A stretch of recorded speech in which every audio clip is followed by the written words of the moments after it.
The state has withdrawn fraud charges against business associates and prominent ZANU-PF members Moses Mpofu and Chimombe, who were accused of defrauding the Harare City Council of $260,000 in connection with the controversial streetlight contract. Sanapenda mashoko atuna kuti aiwa state withdraw macharges kufanana aiwa Mike Chimombe na Moses Mpofu not subscribe or like on the bell icon.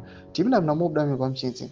Despite the withdrawal of charges in this case, Mpofu and Chimombe remain on trial on a separate matter where they face accusations of defrauding the Ministry of Agriculture in a 7 million goat supply tender.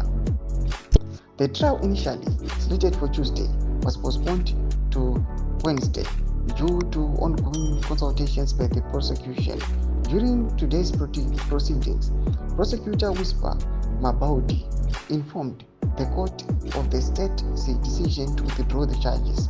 His court judge, Justice Benjamin Chikowero, subsequently informed Mpofu and Chimombe of the prosecution's position. Outside the court, in an interview with the journalist, Mpofu's lawyer, Tapson Bretero, welcomed the development, stating that the two accused persons were clear about the state's case.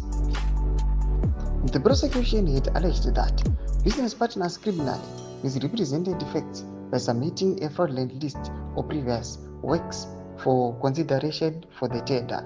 The businessmen, however, were only arrested after allegedly leaking an audio recording of Entrepreneur Wikino bragging about his hold and capture of President mnangagwa to corruptly secure more government contracts. Doma shwaruda pangwa inetona kuti aiwa panapa the state inoichi withdraw aiwa $260,000 fraud charges against aiwa vakomana vaviri Moses Mpofu na Mike Chimombe. Pina comment section medu muti zimbafungura muri kudi pamusoro pe these allies va wikino chivayo. Pina comment section medu subscribe or like, turn on the bell icon.